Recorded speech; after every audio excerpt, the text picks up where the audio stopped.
Akashvani eight 90। मैं पवन सेनापत radio का पुराना श्रोता हूँ। जब आकाशवाणी के 90 वर्ष होने के बारे में सुना तो अच्छा लगा, लेकिन आश्चर्य नहीं हुआ, क्योंकि जब हम एक विशाल बरगद को देखते हैं, उसकी घनी छांव और विस्तार को देखते हैं तो मन में प्रसन्नता होती है। लेकिन उसकी उम्र के बारे में सुनते हैं तो उतना आश्चर्य नहीं होता। आकाशवाणी के कार्य और समाज में उसकी व्यापक पहुंच और स्वीकार्यता ने इसे अजर अमर बनाया है। समाचार, जागरूकता, शिक्षा, मनोरंजन, साहित्य, नाटक, सभी शास्त्रीय विधा और अनगिनत क्षेत्रों के साथ साथ स्वास्थ्य, ग्रामीण और किसानों के कार्यक्रम में इसकी जड़ों को हमारे बीच इतना गहरा समा दिया है कि आकाशवाणी हमारे समाज के नस नाड़ियों की तरह फैल गया है।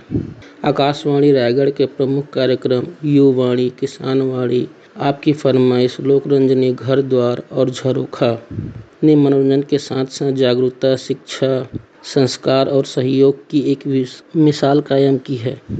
ग्रामीणों और किसानों के बीच आकाशवाणी रायगढ़ बेहद लोकप्रिय है। इसके लिए आकाशवाणी रायगढ़ के लिए हम आभारी हैं। पूरी टीम को मैं धन्यवाद देता हूँ। धन्यवाद।